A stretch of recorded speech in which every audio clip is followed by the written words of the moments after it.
7 Maret 2021, kami berangkat.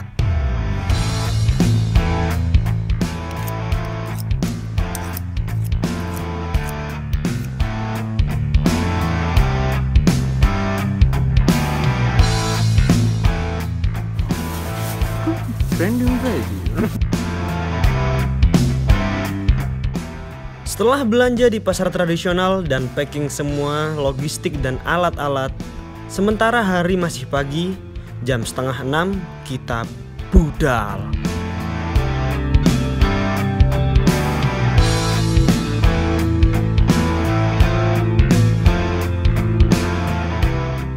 Berangkat pagi hari emang pilihan paling tepat, apalagi ini hari Minggu.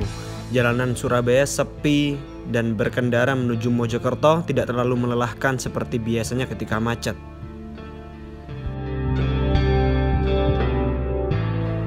Berkendara santai sambil menikmati pemandangan jalan sekitar 2 jam, akhirnya kita sampai di parkiran Putuk Geragal dengan keadaan cukup ramai.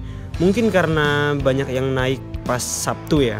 Tapi kita yakin hari ini yang pada di atas tuh akan turun. Dan perjalanan kali ini saya ditemani oleh Latif, Madon, Haikal, Dodi, Ude, dan Salman.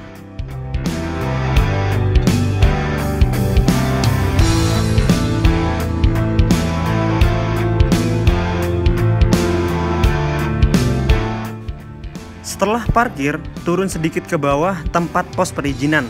Kita langsung melakukan registrasi sebesar 10.000 per orang. Dan untuk biaya parkir sendiri tuh 5.000 per malamnya. Dan habis bersiap-siap, sebat sebentar, dan akhirnya kita mulai berjalan kaki menuju pos 1. Ayo, mulai. Oh. Landai terusan nih. Iya. Mantap. Nek wilih Mas Romo.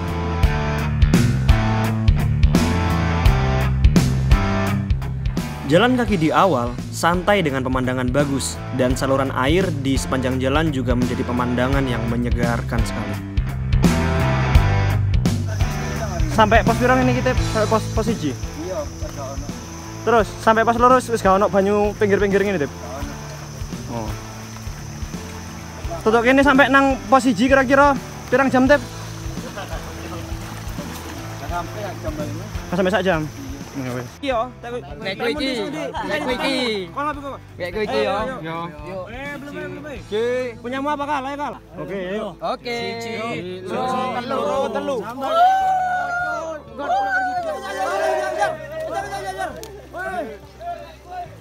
Tetek ngarepe.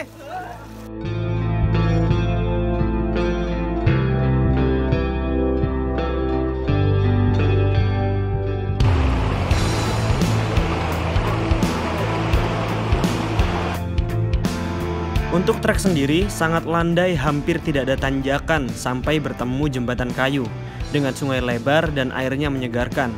Kita lagi nggak keburu-buru sih, jadi nikmatin aja dulu di jembatan ini. Sekedar sebat 2 bat dengan canda, cuci muka, main air, dan menikmati suaranya. Dan setelah cukup lama kita lanjutkan perjalanan. Tak membutuhkan waktu lama, karena di atas jembatan sedikit sudah pos 1. Kita sampai di pos 1 sekitar jam 9 kurang.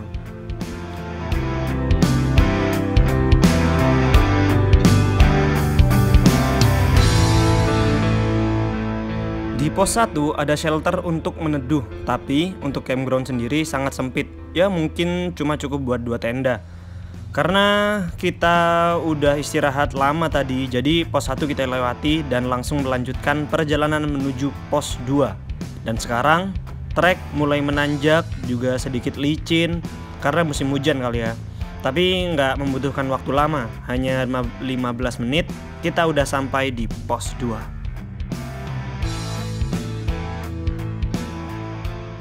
Bun, jangan ditiru ya Bun. Ke gunung pakai sandal jepit. Celana tukang. Lu ngerti? Nang jero tasi ana apa? Mandor, Cuk. Semen Bon, semen gresik. Mandor tak kuli proyeke. Ya Allah. Di pos 2 juga ada shelter dan campground di sini cukup luas. Setelah istirahat dan sebat kita lanjutkan perjalanan. Tantangan awal pos 2 menuju pos 3 adalah tanjakan Opo. Kenapa dinamai tanjakan Opo? Yo kapopo. Nggak tahu, aku nggak tahu. Tapi tanjakan ini cukup curam, mungkin kemiringannya ya sekitar sampai 80 derajat lah. Dan panjang juga.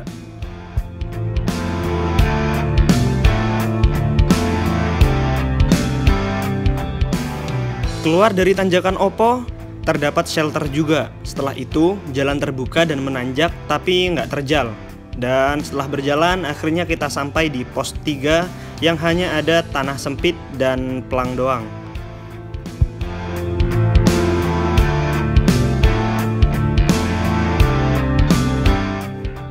Melewati pos 3, kita lanjutkan perjalanan dengan trek yang menanjak tapi nggak menguras tenaga. Akhirnya kita sampai di pos 4 Tanjakan Celeng. Keadaan sangat ramai karena mungkin hari Minggu. Tapi dari tadi kita di jalan tuh papasan terus sama anak-anak yang turun. Nah, di pos 4 ini campground sangat luas banget. Yang ngecamp di sini tuh banyak. Dan terdapat juga pipa. Nih, ada pipa sendiri untuk isi air atau cuci alat masak. Bener-bener enak banget pokoknya di sini kalau buat ngecamp. Dan kalau turun ke bawah sedikit tuh ada kayak gerojokan atau air terjun mini gitu. Nah tapi kita nggak ke air terjun atau ngecamp di sini. Kita lanjutkan perjalanan naik terus agak lama ke campground Putuk Gragal.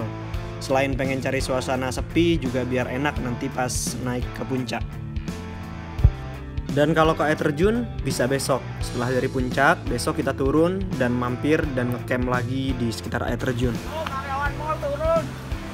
Yuk, besok Senin.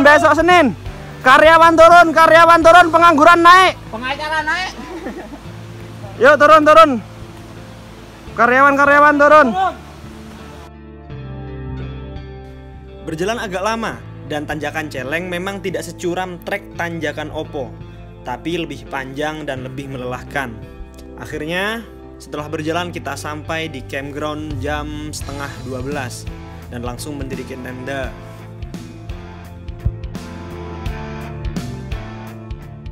Mataku yang lain menadari gelap adalah teman setia dari waktu-waktu yang hilang.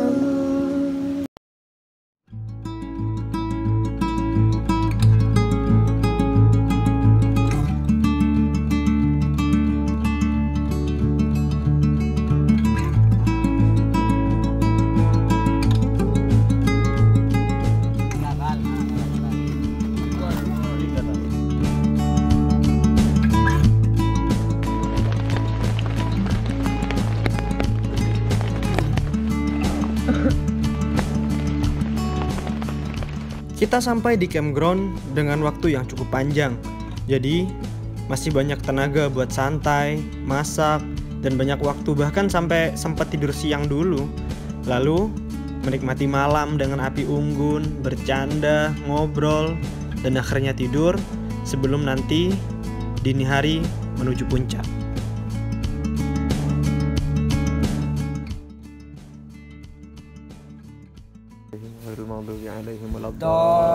Amin. Yuk.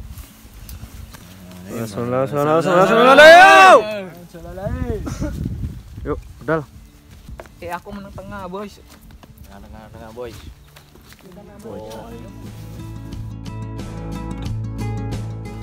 Tepat jam 5 pagi, bersiap, lalu berangkat.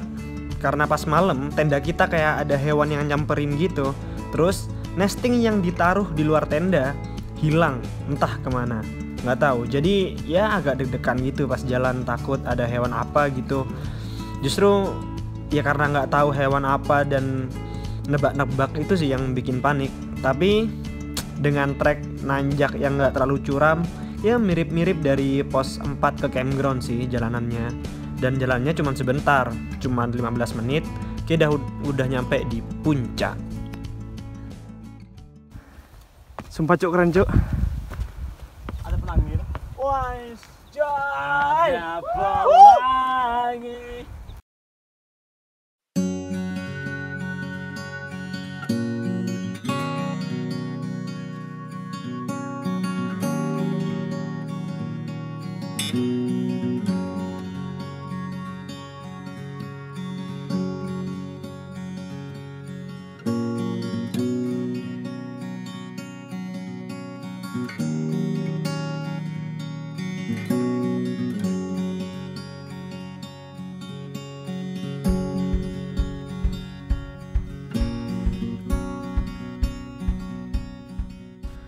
Dan akhirnya kita sampai di puncak Putuk Gragal 1480 meter di atas permukaan laut.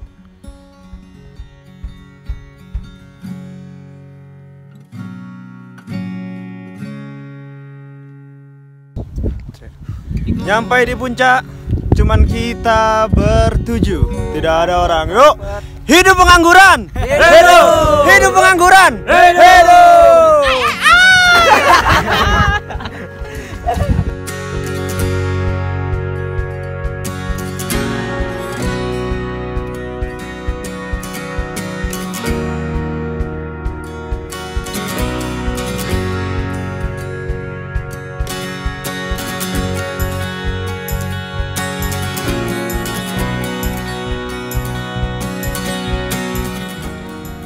Kita menikmati puncak yang sepi, menyajikan matahari terbit bersama seduhan kopi, diaduk dengan canda dan tawa. Sedangkan di bawah sana, terlihat pemandangan indah lautan awan meskipun gak setebal gunung pada umumnya. Dan di seberang sana, tampak gagah Gunung Penanggungan yang sedang ditempa cahaya fajar.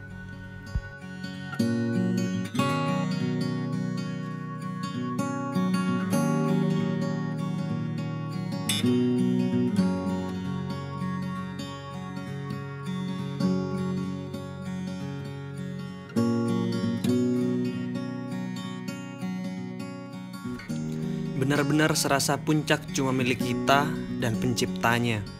Setelah turun dari puncak, kita juga sempatkan nginap 1 malam dekat mata air dan menikmati air terjun. Perjalanan kali ini benar-benar memanjakan kita. Gak ada halangan yang terlalu melelahkan, namun kesan tetap tercipta dari gelak tawa dan canda di sini cukup lama.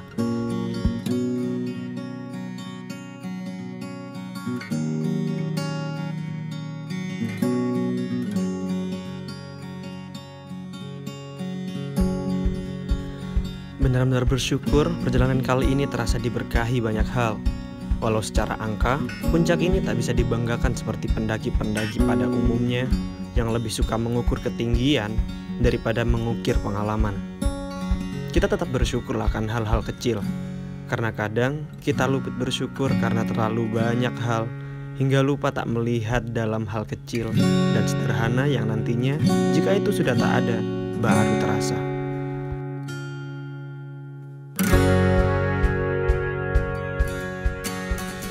Manusia memang diciptakan dengan sifat tak mudah puas. Maka bersyukur adalah tantangan supaya kita tahu batas. Bukan untuk menjadi manusia tanpa impian dan kebanggaan, tapi untuk menjadi manusia yang penuh syukur dan ketenangan. Karena ada yang lebih penting dari kebanggaan, yaitu kebahagiaan.